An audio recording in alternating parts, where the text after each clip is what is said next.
मंदार फणसे आज आपण महाराष्ट्राच्या महासंग्राममध्ये तुफानांच्या तोफा पाहतोय आणि नवीन नवीन मुलाखती आपण घेतोय, पण त्यातली सगळ्यात महत्वाची मोठी मुलाखत आता आपल्या सोबत आहेत उद्धव बाळासाहेब ठाकरे.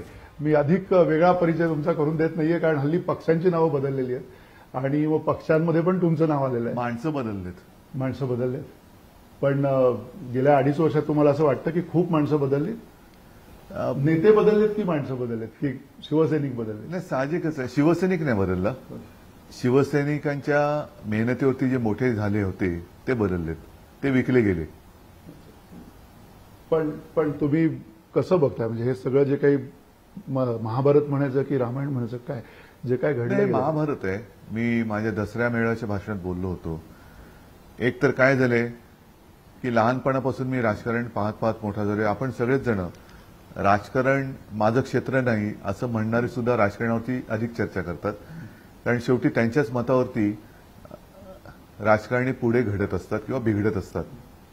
तर पूर्वीसारखं राजकारण जे मी म्हणतो ना, म्हणजे एक पद्धत अशी होती की पूर्वीसारखं काय राहिलं नाही आता. अशी एक सगळ्या क्षेत्रात बोलण्याची पद्धत आहे. तशी आता राजकारणाची परिस्थिती झाली. आता राजकारण हे जास्त कपटी, खुनशी आणि खालच्या पातळीवरती गेलेलं आहे.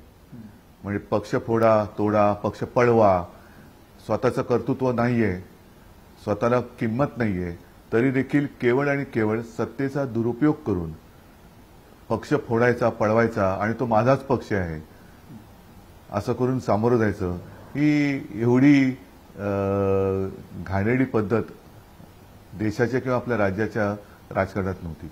पण ही जी पद्धत सुरू झाली, जवळजवळ 2.5 वर्ष गेली असतील, तुम्हाला काही प्रतीक्षा होती, तुम्हाला काही आशा होती न्यायाच्या प्रक्रियेच्या सगळ्या संदर्भात जर म्हटलं तर? न्याय आता कधी मिळेल हा एक प्रश्न झालेला आहे. कारण आत्ताच आपले सरन्यायाधीश निवृत्त झाले. एक अपेक्षा होती त्यांच्याकडनं, नक्की महाराष्ट्राचे होते, ज्या महाराष्ट्रातून रामशास्त्री प्रभूणे यांचं नाव घेतलं जातं, त्या रामशास्त्री प्रभूणेंचं नाव हे उज्ज्वल करतील असं वाटलं होतं, पण दुर्दैवाने ते करू शकले नाहीत. त्यांचं अपयशाचं संचित घेऊन ते निवृत्त होत आहेत. लोकशाहीला ते वाचवू शकले नाहीत. ही खंत त्यांच्या मनात किती राहील कल्पना नाही, पण जनतेच्या मनात तर नक्की राहील. पण हे जे सगळं राजकारण आहे, तुम्हाला काय ती एक हे आहे ना, गरिदीत गारद्यांच्या सामील रामशास्त्री, तसं झालं की काय असंच आता वाटायला लागलंय. पण हे जे राजकारण आपण बघतोय गेल्या 2-2.5 वर्षामध्ये आणि भारतभरामध्ये राजकारण नाहीये हो, ह्याला राजकारण मी मानायला तयार नाहीये. राजकारण म्हणजे वाईट असा जो एक समज आहे ना, किंवा गैरसमज आहे, तो गैरसमज म्हटल्यानंतर तो चुकीचा आहे वेगळं सांगण्याची गरज नाहीये. राजकारण हे क्षेत्र अनेक आपण तिकडे चांगल्या सेवा देऊ शकतो, ज्या आम्ही दिल्या.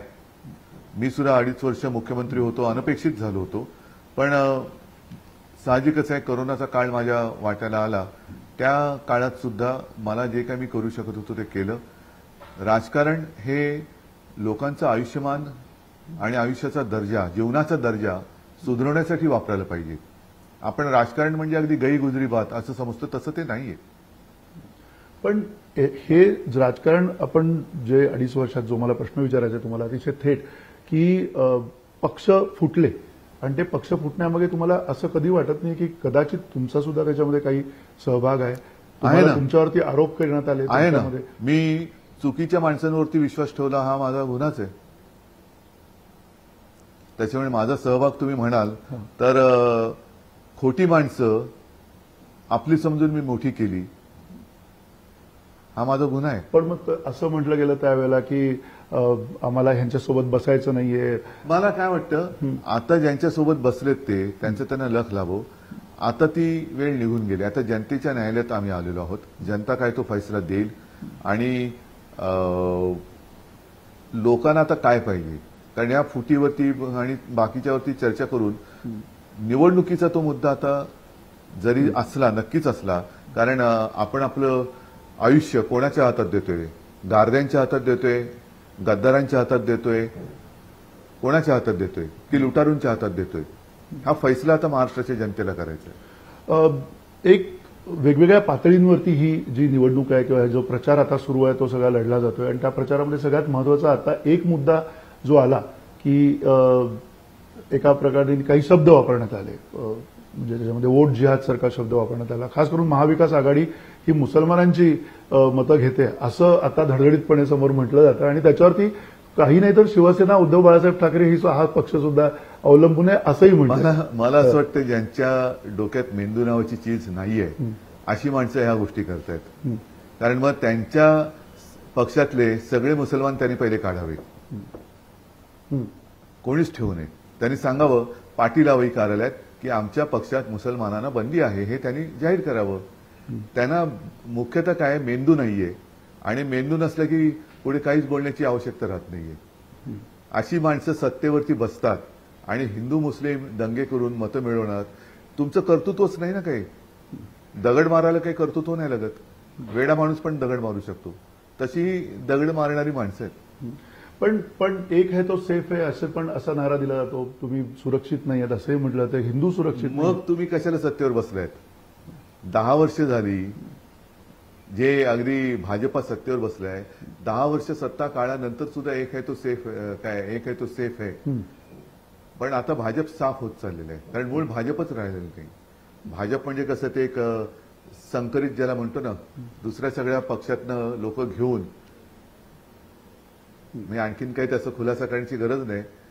ज्यांच्याकडे गायी गुरे आहेत त्यांना संकरित या शब्दाचा अर्थ कळतो आणि तशा प्रकारचा आत्ताचा भाजप झालेला आहे. दुसऱ्या पक्षाची बीजं घेऊन त्यांचा पक्ष ते चालवत आहेत. पण मग ही निवडणूक कशी, म्हणजे का महत्वाची आहे? महाराष्ट्र म्हणून बघा, ही निवडणूक गोष्टी आहेत. एक तर 10 वर्ष मोदींच्या ऐकलेल्या थापा, त्याला लोकसभेमध्ये महाराष्ट्राने चांगलं एक उत्तर दिलं. दुर्दैवाने आम्ही थोडंसं कमी पडलो, हे सत्य आहे. कारण त्यावेळेला आमची जी काही निशाणी होती ती चोरली, आजही चोरलेली आहे.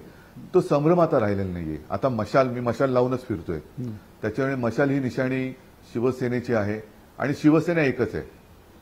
हा जो काही निवडणूक आयोगाचा तो उद्दामपणे चाललेला आहे, तुम्ही नाव माझं कोणालाही देऊ शकतच नाही. तो तुमचा अधिकारच नाही. तुम्ही निवडणूक निशाणीबद्दल बोलू शकता कारण तो तुमचा अधिकार आहे. पण एखाद्याचं नाव, जसं उद्या मी सांगितलं की नाही तुमचं नाव मंदार नाहीच नाही, मी याला आजपासून मंदार म्हटलं, हे नाही ऐकून घेत, कोणीच ऐकून घेऊ शकत नाही. त्याच्यामुळे शिवसेना नाव मी दुसऱ्याला देऊ केले हे निवडणूक आयोगाचं नियमबाह्य हा निकाल मी मानायलाच तयार नाहीये. त्याच्यामुळे शिवसेनेची निशाणी ही आता मशाल आहे, बाळासाहेबांची निशाणी ही मशाल आहे, हे लोकांच्या मनामध्ये आता बिंबलेलं आहे. तर तो एक संभ्रम होता आणि 10 वर्ष यांच्या थापा ऐकल्यानंतर आता लोक अजूनही तेच म्हणतात की अरे शेतकऱ्याचं उत्पन्न दुप्पट होणार होतं, कुठे गेलं? 15 लाख रुपये येणार होते ते 1500 कसे झाले? 2 कोटी लोकांना रोजगार मिळणार होता, त्यातल्या 2 लोकांना पण 2च लोकांना मिळालाय, बाकी कोणाला मिळालंय? तर अशा अनेक गोष्टी आता लोक विचारतायत आणि सगळीकडे बघताय. अजूनही मी म्हणजे आता आज आपण परभणीत भेटतो, 2 दिवस मी विदर्भात होतो. असं काही नाही की यापूर्वी गेलो नव्हतो, पण लोकसभेला जे प्रश्न होते त्याच्या आधी जे प्रश्न होते तेच काय माहित. सोयाबीनला भाव नाही. बरं, आमचं सरकार असताना सोयाबीनला भाव कसा होता? कापसाला भाव कसा होता? वेळेवरती खरेदी कशी होत होती? डाळीचे भाव का पडलेले नव्हते? पण यांची चुकीची जी काही धोरणं आहेत आणि ती केंद्र सरकारची आहेत, मोदी सरकारची आहेत. म्हणजे डाळ सुद्धा आयात शुल्क माफ करून आयात करायची. त्याच्यामुळे माझ्या इथल्या डाळ उत्पादक शेतकऱ्याचं उत्पन्न मरून जात होतो, शेतकरी मरतो. त्याच्यानंतर सोयाबीन त्याची आयात करायची, खाद्यतेलाची आयात करायची का सोयाबीनचे भाव पडतात. कापसाची खरेदी करायची नाही का कापूस उत्पादक शेतकरी मेला. कांद्याला निर्यात करायला परवानगी द्यायची नाही का कांदा उत्पादक शेतकरी मेला. म्हणजे ह्या सगळ्या धोरणांचा आता कुठेतरी तुकडा पाडायची गरज झालेली आहे. आणि जीएसटी म्हणाल, जसं आता एखाद्या ह्याला हमी भाव आपण म्हणतो, हमी भावामध्ये काय होतं की काही वेळेला पीक जास्त येतं, मग तो हमी भावाचा प्रॉब्लेम होतो. काही वेळेला दुष्काळ, काही वेळेला सततधार. त्याच्याप्रमाणे शेतकऱ्याचं उत्पन्न हे वर खाली होत असतं. पण शेतकऱ्याला भरावा लागणारे जीएसटी काही कमी होत नाही की दुष्काळ पडलाय, पूर आलाय म्हणून यावेळेला तुझ्या अवजारावरचा जीएसटी आम्ही माफ करत आहोत, तर त्याला जीएसटी भरावाच लागतोय. म्हणजे त्याला किती तो संकटात असला तरी बियाणं खतावरती जीएसटी आहे, कीटकनाशकावरती जीएसटी आहे, शेतीच्या अवजारावरती जीएसटी आहे, अगदी कृषी पंप त्याचे काही पार्ट्स घ्यायला लागले त्याच्यावरती जीएसटी आहे. आणि सर्वसामान्य जनतेने सुद्धा लक्षात घ्यायला पाहिजे की आपली सकाळच होते तिथपासून आपण जीएसटी भरायला सुरुवात करतो. म्हणजे दात घासायला गेलो तर टूथपेस्टवरती जीएसटी आहे, ब्रशवरती टूथब्रशवरती जीएसटी आहे, आंघोळीला गेल तरी तुमच्यासोबत मोदींचा माणूस साबण लावायला येतो त्या साबणावरती जीएसटी आहे, टॉवेलवरती आहे, कपड्यांवरती आहे, बुटांवरती आहे, चपलेवरती आहे. म्हणजे हॉटेलात समजा ब्रेकफास्ट करायला गेलं किंवा खायला गेलं तर डोश्यावरती, इडलीवरती, वड्यावरती सगळ्यावरती जीएसटी आहे. म्हणजे तुम्ही पैसे कचकावून घेताय, तिकडे दया माया क्षमा काय नाही. आणि बाकी भाषणं जोडायला बरे येतात तुम्ही. बरोबर. म्हणजे सगळं वसूल करायचं, शेतकऱ्याला काय किंवा सर्वसामान्य जनतेला पिळून टाकायचं आणि मग काहीतरी म्हणायचं की आम्ही तुमच्यासाठी काय करतोय. तर त्याचा आता कुठेतरी निकाल लागला पाहिजे. आपण कॉफी घेऊया, पण त्याबरोबर त्याच्यावर पण जीएसटी आहे, त्याच्यावरती पण जीएसटी असं तुम्ही म्हणताय. पण हे सगळं जीएसटी आणि टॅक्सेशन हा एक भाग झाला. पण त्याबरोबर अजून एक म्हणजे जो थेट प्रश्न तुम्हाला विचारायचा तो हाच आहे की महाविकास आघाडी म्हणून गेल्या काही काळामध्ये जे चित्र समोर आलं, ज्या चित्रामध्ये सगळ्यात एक महत्वाचा आक्षेप तुमच्यावर घेतला जातो की तुम्ही एका अनैसर्गिक परिस्थितीत त्यांच्यासोबत गेलेला आहात. तुम्ही त्यांचे नक्कीच गेलेलो आहे, नक्कीच गेलेलो आहे. कारण त्यांनी मला फसवलं, मला खोटं पाडलं. ही अनैसर्गिक परिस्थिती नाही. भाजपने, अमित शहानी जे वचन मला दिलं होतं, म्हणजे अगदी स्वरगंगेच्या काठावरती वगैरे नाही, पण बाळासाहेबांच्या खोलीमध्ये वचन दिलं होतं त्यांनी आणि ते त्यांनी मोडलं. तर हे त्यांचा हा अनैसर्गिकपणा आहे. किंवा ते अनैसर्गिक कशाला, मोदीच म्हणालेत ना की ते अनैसर्गिक आहेत, भगवान ने उनको भेजा आहे. त्याच्यामुळे मोदीच जर का अनैसर्गिक असतील तर मग त्यांनी निर्माण केलेली परिस्थिती अनैसर्गिकच असणार. मग तुमचा राग मोदी शहांवरती आहे की देवेंद्र फडणवीसांवरती? वृत्तीवरती आहे. देवेंद्र फडणवीसांवर व्यक्तिशः राग नाही तुमचा? ऐका, एक गोष्ट अशी आहे, शेवटी व्यक्ती आणि वृत्ती ह्या वेगळ्या करता येणं कठीण असतं. पूर्वी वाजपेयीजी होते, अडवाणीजी त्यावेळेला अध्यक्ष होते, त्यांची वृत्ती आणि त्या व्यक्ती, त्यांची पद्धत ही वेगळी होती. आत्ताच्या व्यक्ती बदलल्या, म्हणजे पुलंचं आहे ना व्यक्ती तितके वल्ली, तसे ह्या सगळ्या वल्ली आहेत. आणि त्या बदलल्यानंतर परिस्थिती बदलते. आणि आत्ताचा जो भाजप बोलला मी संकरित, जसं मी म्हटलं तसं झालेलं आहे की सगळेच बाहेरची बीजं त्या भाजपमध्ये आलेली आहेत. आणि असा भाजप हा मूळ भाजपच नाही राहिला. त्याच्यामुळे भाजप आता अनैसर्गिक झाला. एक आणखीन दुसरा महत्वाचा इथे ना आतमध्ये त्यांना पण द्या. तर आणखीन एक महत्वाचा मुद्दा जो होता की या सगळ्या निवडणुकीच्या वातावरणामध्ये प्रचंड प्रमाणावरती जाती आधारित बऱ्याच गोष्टी समोर आल्या, जाती आधारित आरक्षणाचे मुद्दे आले. शिवसेनेचं राजकारण जे बाळासाहेब ठाकरे यांचं राजकारण होतं ते कधी जाती आधारित बघितलं नाही. धर्माचा त्यांचा उल्लेख अतिशय स्पष्ट असायचा, पण जाती आधारित त्यांनी कधी राजकारण केलं नाही. एक संभाजीनगरमधलं मला भाषण पण त्यांचं आठवतं, ज्याच्यात त्यांनी चंद्रकांत खैरे यांच्याबद्दल ते कुठल्या समाजाचे त्याचा उल्लेख करून ते भाषण केलं होतं की त्यांना माहिती नव्हतं की बुरुक समाज ह्या अनुषंगाने त्यांनी कोणाला तरी उमेदवारी दिलेली आहे. तर हे सगळं लोकसभेनंतर तुम्हाला असं जाणवलं की शिवसेनेची आता तिकीट वाटपाच्या याच्यामध्ये तुम्ही जाणून बुजून मराठांना द्यायचं, ओबीसींना द्यायचं, असं काही? असं अजिबात केलेलं नाहीये. कशाला, अगदी मुंबईमधनं आम्ही हरून खानला उमेदवारी दिलेली आहे. बंडखोरीचा पण तुम्हाला सामना तो हो असेल ना, पण मी देताना मी त्या कार्यकर्त्याला उमेदवारी दिलेली आहे. बंडखोरी सगळीकडेच होते, सगळ्याच पक्षांमध्ये. आता पहिल्या प्रथम 10 वर्षाच्या पोलादी कारभारानंतर भाजपमध्ये बंडखोरी झाली. म्हणजे मोदी शहांची पकड आता ढिली व्हायला लागलेली आहे, त्यांची पकड ढिली व्हायला लागली. त्याच्यामुळे आज देखील आम्ही कार्यकर्ता, कारण शेवटी काय होतं की लोक मत कशासाठी देतात, तर त्यांच्या हाकेला ओ देणारा पाहिजे. मग तो कोणत्याही जातीपातीचा असेल. ज्याप्रमाणे मी आजही सांगतो, त्याचं नाव मला पटकन आठवणार नाही, आमचा कार्यकर्ता, एक तरुण कार्यकर्ता वांद्र्या वेस्टला एक 4-5 वर्षापूर्वी 3 मुलींना समुद्रात बुडताना, त्या 3 मुली समुद्रात बुडत होत्या, त्यांना वाचवता वाचवता तो पण गेला. आता तो तर मराठी होता, परंतु मराठीमध्ये कोणत्या समाजाचा होता मला माहिती नाही, शिवसैनिक होता. त्या मुली ज्या बुडत होत्या त्यातल्या 2 मुलींना तो वाचू शकला. त्या कोणत्या जातीपाती धर्माच्या होत्या. त्याने विचारलं, अरे तुम्ही कोणत्या जातीच्या आहात? नाही विचारलं तर संकटात धावून जाणं हा शिवसैनिकाचा धर्म आहे. पण तो शिवसैनिक आता तुमच्यासोबत आहे असं नक्कीच आहे ना, तोच तर राहिलाय. एक हा सगळा जो प्रवास आहे शिवसेनेचा म्हणून जो प्रवास आहे आणि महाविकास आघाडीचा गेल्या 2.5 वर्षाचा तुमचा अनुभव त्यांची कॉपी कुठे? माझी कॉपी कदाचित अजून टॅक्स दिला नसेल टॅक्स भरला नाही टॅक्स भरला नसेल, पण गमतीचा भाग आहे.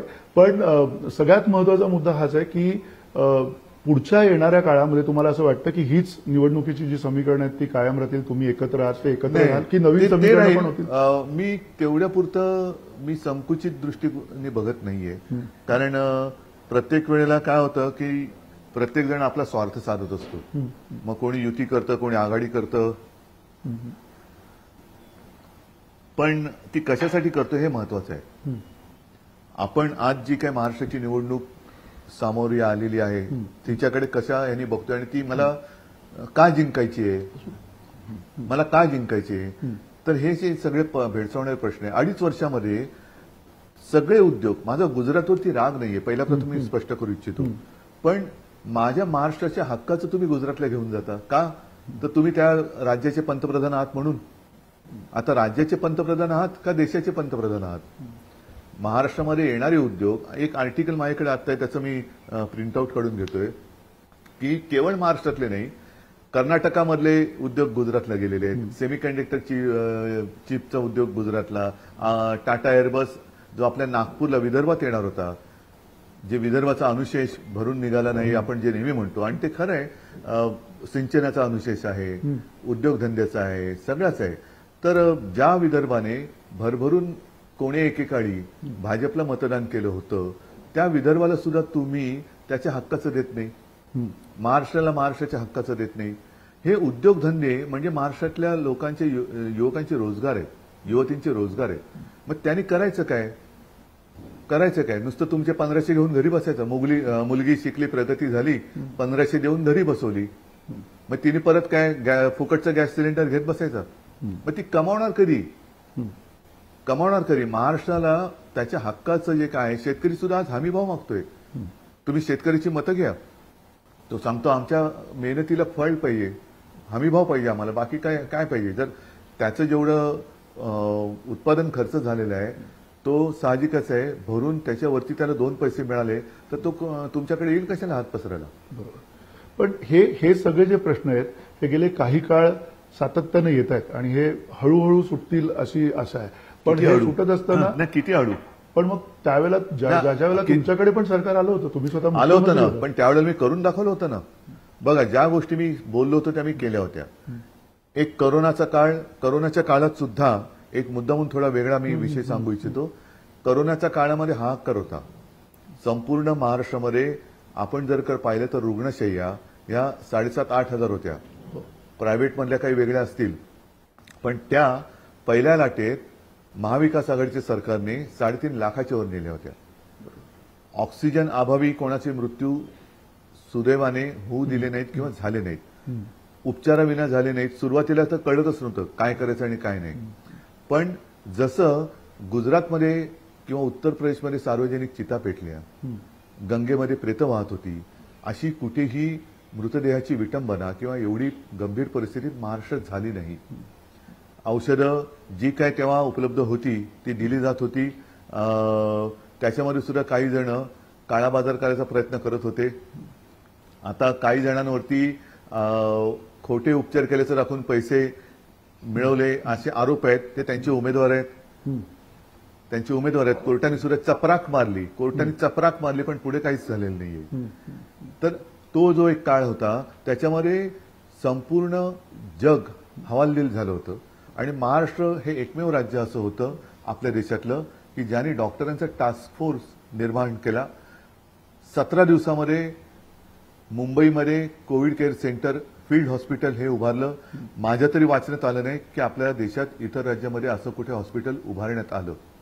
त्याच्यानंतर महाराष्ट्रात अनेक ठिकाणी आपण ही कोविड केअर सेंटर, जी फील्ड हॉस्पिटल्स म्हणतो, ती उभारली झपाट्याने. त्याच्यानंतर त्यावेळेला 2 तर मला माहिती आहेत, कस्तुरबा आणि पुण्याची लॅब आणि एखादी नागपूरमध्ये असेल टेस्ट सेंटर्स.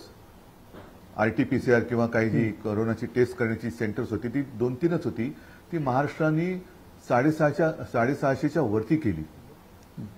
त्याच्यानंतर डायबिटीससाठी त्यांनी एक वेगळा, आपण महाराष्ट्राने वेगळा प्लॅटफॉर्म केला की कोविड काळामध्ये ज्यांना डायबिटीसची डायलिसिसची गरज असते त्या डायलिसिससाठी आपण वेगळा प्लॅटफॉर्म केला आणि त्याच्यासाठी त्यांना आपण उपचाराची केंद्र सुरू करून दिली. आणि डायबिटीसचं जे मी म्हणालो त्याचं एक महत्वाचं कारण असं होतं की कोविड काळात आपण बघितलं की ज्यांना डायबिटीज आहे, कार्डियक प्रॉब्लेम आहेत, अशी लोक ही पटकन त्याला संक्रमित व्हायची. म्हणून आपण कोणाला डायबिटीज झालंय का, कोणाला कार्डियक प्रॉब्लेम आहेत का, ह्याची आपण तपासणी केली आणि त्यांची काळजी वेगळी घेतली गेली. या अनेक अशा गोष्टी आपण त्या काळात केल्या. लॉकडाऊन होता तरी देखील लॉकडाऊनच्या काळात आपण 6.5 लाख कोटींचे सामंजस्य करार केले होते. त्याच्यात वेदांत फॉक्सकॉन होता, बल्क ड्रग पार्क येणार होता, मेडिकल डिव्हाइस पार्क होता, सगळ्या बऱ्याच गोष्टी होत्या ज्या योग घातल्या होत्या. त्यांना आपण जमीन दाखवली होती. त्याच्यामध्ये आपण टाटा एअरबस बरोबर सुद्धा बोलणी चालू होती की तुम्ही विदर्भामध्ये या, अगदी मिहानमध्ये या. हे सगळे प्रकल्प हे माझं सरकार पाडून आणि त्याचसाठी यांनी पाडलं की जेणेकरून इथले उद्योग गुजरातमध्ये नेले जावेत आणि हे मिंधे इकडे बसल्यानंतर त्यांची काय हिंमत आहे अडवायची. तर महाराष्ट्राचं नुकसान करण्यासाठी म्हणून महाविकास आघाडीचं सरकार पाडलं आणि सगळे उद्योगधंदे हे गुजरात नेलेले. आता एकच मुद्दा जो आहे तो म्हणजे मला खरंच जनतेचं कौतुक वाटतं.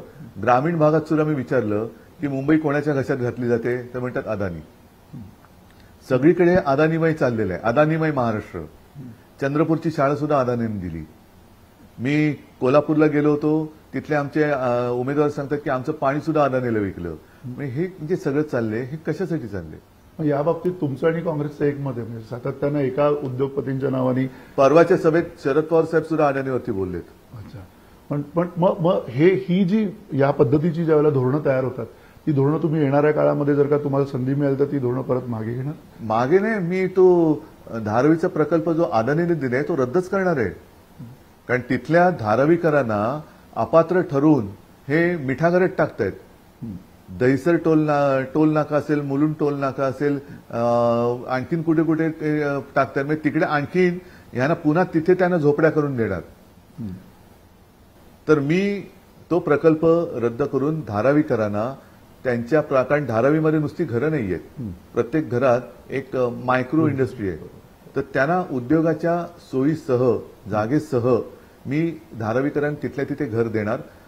त्याचबरोबरीने जी धारावीची जागा हातात राहील तिथे जागतिक दर्जाचं औद्योगिक केंद्र आणि आर्थिक केंद्र मी आणणार. हे माझं स्वप्न आहे.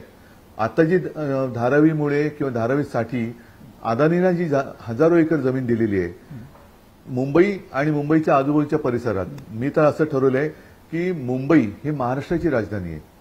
त्याच्यामुळे महाराष्ट्रातल्या भूमिपुत्रांना तिथे परवडणाऱ्या किमतीमध्ये मी घर देणार.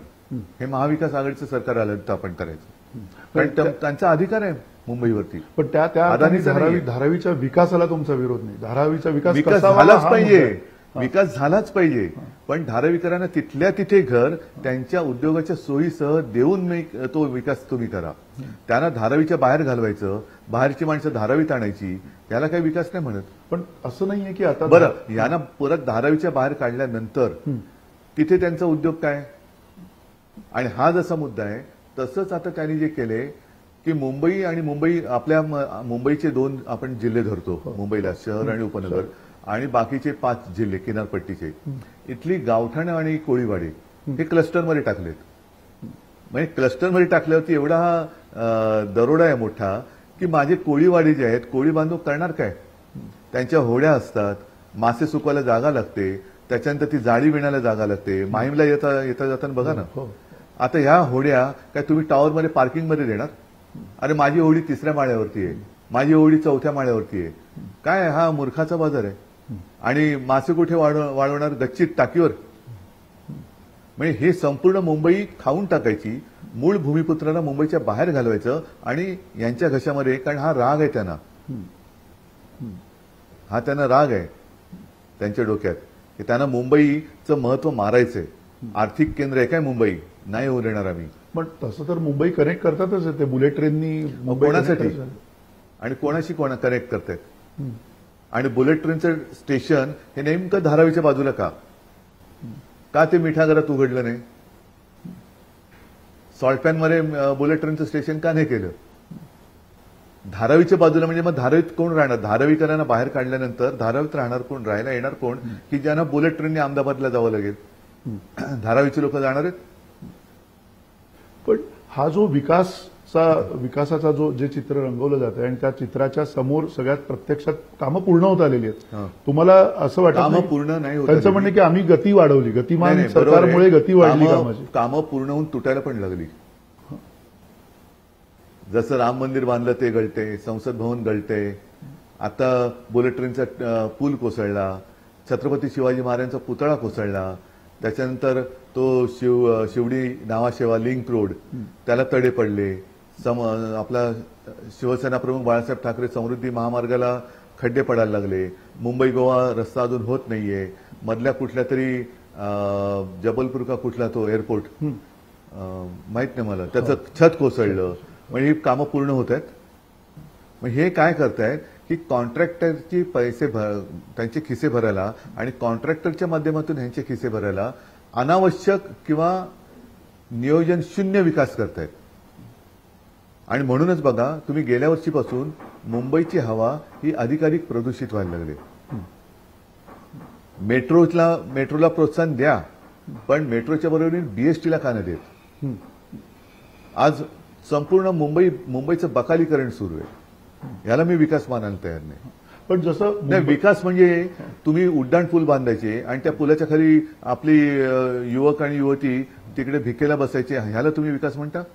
निश्चित नाही. म्हणजे असा विकास होतो. हा विकास काय कामाचा आहे? हा कॉन्ट्रॅक्टरचा विकास आहे आणि हे कॉन्ट्रॅक्टर पैसे घेऊन पळून जाणार.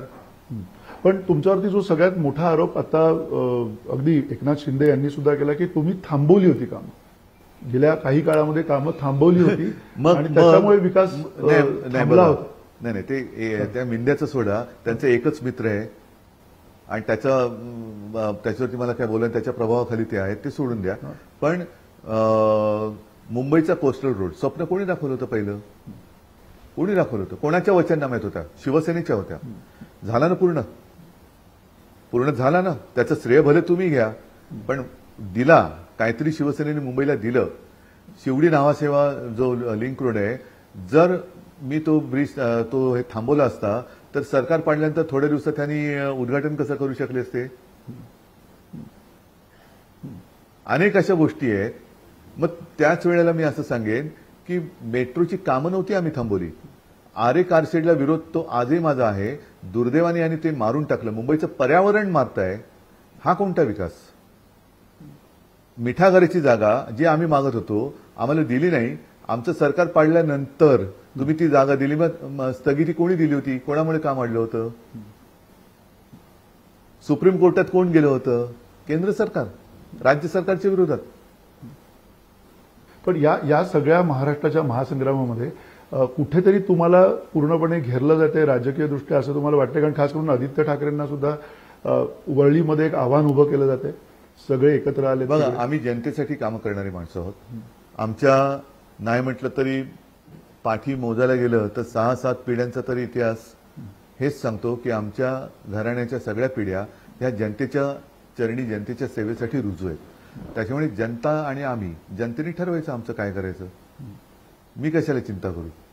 तुम्हाला चिंता वाटत नाही? मला नाही चिंता, कारण आम्ही आमच्यासाठी काहीच मागत नाही आहोत. त्या अर्थाने ही तुम्ही अस्तित्वाची लढाई असं समजत नाही? कोणाच्या? शिवसेनेच्या किंवा नाही, ठाकरे कुटुंब? शिवसेनेच्या पेक्षा शिवसेना का संपवायला निघाले शिवसेना का? तर मराठी माणसाला न्याय हक्क मिळवून देणाऱ्या शिवसेनेचा विजय असो, ही जी घोषणा आहे, तर मराठी माणसाला संपवायचं, महाराष्ट्राला संपवायचं, आम्हाला महाराष्ट्र लुटू देत नाही त्या शिवसेनेला संपवायचं, हा मोदी शहांचा डाव आहे. म्हणून ते शिवसेना, नाही तर पक्षफोडी होतात. यापूर्वी सुद्धा शिवसेना फुटली होती, त्याच्या आधी सगळेच पक्ष फुटतात. पण कोणी पक्ष संपवण्याचा हा नीचपणा आजपर्यंत केला नव्हता. आणि उघड मग या मिंदेनी तर गेल्या वेळेला मोदी आणि शहांचे आभार मानले की तुम्ही मला शिवसेना नाव आणि चिन्ह दिलं. पण ही सगळी प्रक्रिया होताना तुम्हाला असं वाटतं की प्रादेशिक पक्ष ही गरज आहे नक्कीच भारतासारख्या एवढ्या गरज मोठ्या आहे. संघ? कारण एक लक्षात घ्या की आपला देश हा संघराज्य आहे. अनेक भाषा, एकता में विविधता, विविधता में एकता काय म्हणतात ना, तर ते आपलं वैशिष्ट्य आहे. आणि ज्या दिवशी तुम्ही त्याला तडा द्याल त्या दिवशी आपल्या देशामध्ये फार अस्थिरता येईल. त्याच्यामुळे प्रत्येक राज्याचा, प्रत्येक प्रादेशिक अस्मितेचा मान हा राखला गेलाच पाहिजे आणि आम्ही तो राखणार. आम्ही राखणार. कारण शेवटी भाषावार प्रांतरचना का झाली? प्रांतरचना का नाही झाली? भाषावार प्रांतरचना झालेली आहे. प्रत्येक भाषेला तिचा प्रांत मिळालेला आहे. त्याच्यामुळे प्रत्येक भाषेचा, प्रत्येक प्रांताचा हा मान सन्मान राखला गेला पाहिजे. आणि संघराज्य म्हटल्यानंतर केंद्र सरकार अशी काही संकल्पनाच नाहीये.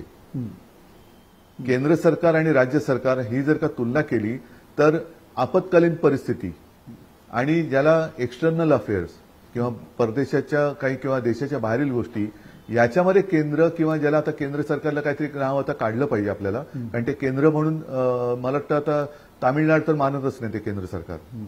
तर संघ राज्यामध्ये त्या सरकारला ह्या दोन परिस्थितीशिवाय राज्य आणि त्यांचे अधिकारी सारखे आहेत. पण संघराज्याचा तुम्ही उल्लेख केला, पण संघाबद्दल तुमचं काय मत आहे? ते संघराज्य नाही, हे अनेक भाषावर प्रांतरचनेचं संघराज्य. आणि संघाला सुद्धा मला हेच विचारायचंय की तुम्हाला हा भाजप अपेक्षित होता का? संघाला आता 100 वर्ष होत आहेत. 100 वर्ष तुम्ही हा असा संकरित भाजप तुम्हाला अपेक्षित होता का? मग 100 वर्ष का घालवलीत? मूळ बियाणं कुठे गेलं तुमचं? जे तुमचं वैचारिक बियाणं जे काय असेल ते कोणाला पटत असेल किंवा पटणार नाही, पण हेच ते बियाणं होतं का दुसरं कोणतं बियाणं होतं? मग तुमचा हा असं सगळं विचित्र भाजप काय झालेलं आहे? पण म्हणजे ना शेंडा ना बुडखा त्याला म्हणतो आपण, तसा भाजप झालेला आहे. ओळखच नाही राहिली भाजपची. पण मग शिवसेना, उद्धव बाळासाहेब ठाकरे ह्या पक्षाची शिवसेनाच तुम्ही अजूनही शिवसेनाच मी नाही, शिवसेनाचा मी हा निवडणूक आयोगाचा अधिकारच मी मानत नाही माझं नाव बदलण्याचा. उद्या निवडणूक आयुक्तांचं नाव मी सांगितलं नाही, धोंड्या, मी बदललं नाव त्यांचं. आहे अधिकार मला, तसं त्यांनी नाव नाही बदलायचं माझं. तुम्ही माझ्या पक्षाचं चिन्ह, तुमचा अधिकार आहे, कारण निवडणूक लढवताना ते अधिकार तुमचे आम्ही मानलेच आहेत.